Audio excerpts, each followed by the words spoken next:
Hello friend, नमस्ते। मैं रेनू पांडे स्वागत करती हूँ आप सभी का अपने YouTube channel Om in one में। सो फ्रेंड्स, कैसे हैं आप? आशा करती हूँ कि आप सभी लोग ठीक होंगे, स्वस्थ होंगे। थंबनेल देख के आप लोग समझ ही गए होंगे कि आज का वीडियो वैभव लक्ष्मी माँ के व्रत से उद्यापन विधि से रिलेटेड है। आज मेरे व्रत का उद्यापन है, तो मैंने सोचा कि इससे पहले वाली वीडियो में वैभव लक्ष्मी व्रत विधि आप लोगों के सामने शेयर कर चुकी हूँ। माँ वैभव लक्ष्मी आप सभी जितने लोग भी वीडियो देख रहे हैं सबकी मनोकामनाएं पूरी करें, जो लोग भी उनका व्रत रखता है। और इस व्रत में अपार श्रद्धा, अपार शक्ति है। इसी वजह से मैं इस व्रत को लेते रहती हूँ और मैंने जैसे रोज़ाना पूजा करती हूँ वैसे ही पूजा करी है आज उद्यापन के दिन। और शाम को मैं 4 बजे के बाद से इसकी पूजा करूँगी, जैसे मैं रोज़ करती हूँ। पूजा विधि मैंने आपको पहले भी शेयर कर चुकी है, आप उसमें से देख लेना। 7 सुहागन महिलाओं को बुलाया हुआ है और देखते हैं आगे चलिए कैसा रहता है। आप लोगों के साथ शेयर करते रहूँगी। वीडियो अगर अच्छी लगी तो चैनल को लाइक, शेयर एंड सब्सक्राइब करना ना भूलें। जय माँ वैभव लक्ष्मी। के लिए मैंने सुहाग की 5 चीज़ें बिंदी, नेल पेंट, बिछुए, क्लचर और सिंदूर लाई हूँ। माता रानी के लिए सुहाग पिटारी और पुस्तकें लिए। सिर में रखने के लिए रुमाल लेके आई हूँ। इसके अलावा पूजा सामग्री में पंचमेवा, नारियल, इत्र, अष्टगंध पाउडर, माता के लिए चुनरी लाई हुई हूँ। दोस्तों, इस व्रत को कोई भी कर सकता है। मान्यता के अनुसार वैभव लक्ष्मी व्रत को करने से जीवन में धन और सुख समृद्धि में वृद्धि होती है।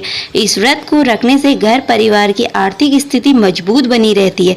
इस दिन पूजा में देवी लक्ष्मी माँ को लाल फूल अर्पित किया जाता है तथा खीर का भोग लगाकर प्रसाद ग्रहण करते हैं। तो मंदिर के एक कोने में मैंने ऊंचे से चौके पर लाल वस्त्र बिछा करके उसमें देने वाला सामान, जिसमें माँ वैभव लक्ष्मी की पुस्तक है, फल है, भेंट है और इसके अलावा नेल पेंट है, बिंदी है, क्लचर है, सिंदूर है, बिछुए है, इन सभी को मैंने एक साइड में टोटल 7 रख लिए हैं और इसके अलावा रुमाल भी एक साइड में रख लिया है सर में रखने की। शाम के 4 बज चुके हैं और मैं पूजा के लिए रेडी हो गई हूँ। मैंने दोबारा नहाया है। मोस्टली जितने भी मैंने व्रत लिए हैं मैं सब में रोज़ ही नहाती हूँ शाम के टाइम में, क्योंकि 4 बजे के बाद ही पूजा वगैरह स्टार्ट की जाती है। तो कपड़े शुद्ध पहने तो ज़्यादा बेहतर होता है। और वैसे भी आजकल तो गर्मियों के दिन है, तो आजकल तो नहाने 2-4 बार नहाने का मन करता ही करता है। तो मैंने नहा लिया है। नहा धो के ये हमारे वहाँ कुमाऊँ में रंगवाई पिछौड़ा कहते हैं इसे, ये हमारे वहाँ पहनने का बहुत ट्रेंड है। तो मैं पूजा अर्चना में इसे पहनते हैं, तो मैं इसे पहन रही हूँ। और मेरा अभी काम बहुत बाकी है। अब मैं पूजा करने वाली हूँ। मेरी खीर बन चुकी है। मैंने इस व्रत में टमाटर वगैरह का यूज़ नहीं किया था, खट्टा वगैरह नहीं खाया था, तो मैं इसलिए आज आलू चने की बिना टमाटर लहसुन प्याज की सब्जी बना रही हूँ। माता रानी का प्रसाद है तो अच्छा ही होगा। अब देखते हैं कैसा होता है। और 4 बज चुके हैं। खीर बन चुकी है। पूरियाँ बना रही हूँ मैं माता रानी के भोग के लिए। बाकी की पूरियाँ जब और महिलाएं आ जाएंगी उस टाइम पर बनाऊँगी। तो फ्रेंड्स, इस समय आटा मेरा गूंथ करके रेडी है। कुकर में मेरे अभी सीटी आ रही है, ये अभी खुला नहीं है, नहीं तो मैं दिखा देती। और खीर मेरी बन के रेडी हो गई है। मैंने यहाँ पर भोग के लिए केवल 5 ही पूरियाँ बनाई हुई हैं और ये मेरी भोग की थाली रेडी हो गई है। इसमें मैंने पूरी, खीर, चने की सब्जी और फल, भेंट और एक साइड में मैं अभी नारियल तोड़ने के बाद वो चढ़ाऊँगी। माता की चौकी लगाने से पूर्व मैं हल्दी को गीला करके फिर उसमें चावल के आटे से ये फूल बनाती हूँ। फिर जाके चौकी लगाकर इसमें लाल कपड़ा बिछाती हूँ। इसके बाद कागज़ में स्थापित माता रानी की फ़ोटो और ये श्रीयंत्र को मैं ऐसे ही लगा देती हूँ। शुरुआत से ही मैंने इन दोनों को ऐसे ही रखा है, तो इसलिए मैं इन दोनों को आज भी लगा ही रही हूँ। इसके बाद 2 लोटों में पानी भर के कलावा बात करके मैं इसमें ये अष्टगंध पाउडर डाल रही हूँ। ये पूजा में यूज़ किया जाता है।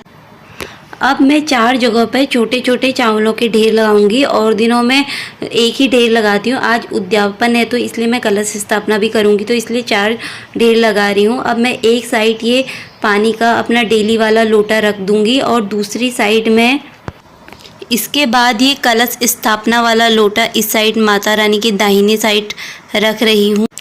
अब एक साइड में गणेश जी की मूर्ति और एक साइड में मैं माता रानी की, लक्ष्मी माता की मूर्ति रख रही हूँ।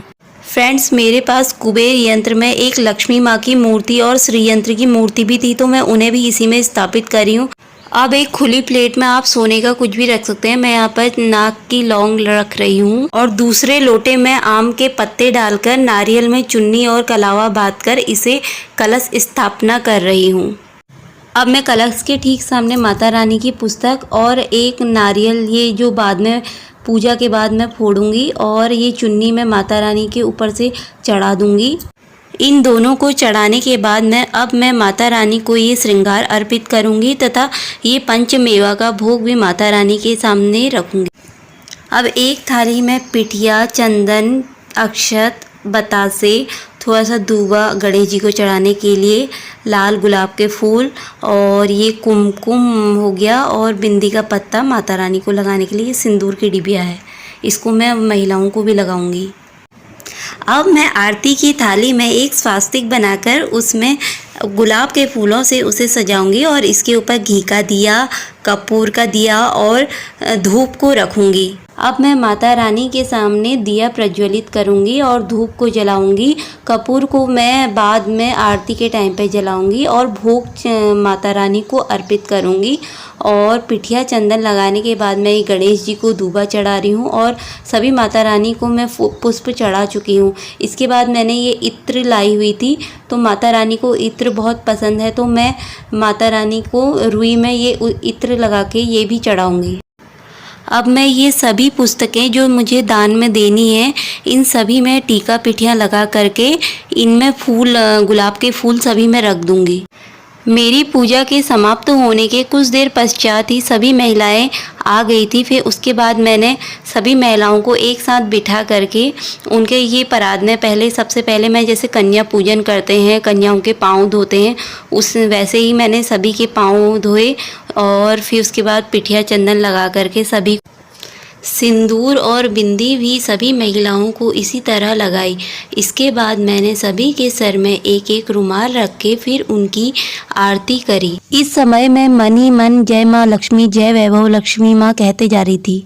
आरती के पश्चात मैंने सभी महिलाओं को चरणामृत का प्रसाद दिया। फिर उसके बाद ये भोग का जो मैंने प्रसाद बनाया हुआ था, ये सभी माताओं एवं बहनों में बांटा और सभी ने प्रेम पूर्वक ग्रहण किया। सभी को खाना पसंद आया। मुझे तो डर लग रही थी, बिना लहसुन प्याज का, टमाटर का कैसा होगा ये खाना। फिर इसके तुरंत बाद ही मैंने सबको ये प्रसाद में रखी हुई जो दान में सामान देना था उनको देने के बाद सबका आशीर्वाद लिया और मेरा इसी तरह वैभव लक्ष्मी माँ का उद्यापन संपन्न हुआ। माँ वैभव लक्ष्मी आप सभी पर अपनी कृपा दृष्टि बनाए रखे। जय माँ वैभव लक्ष्मी। दोस्तों, अगर वीडियो थोड़ी भी हेल्पफुल लगी हो तो चैनल को लाइक, शेयर एंड सब्सक्राइब करना ना भूलें। जय माँ वैभव लक्ष्मी।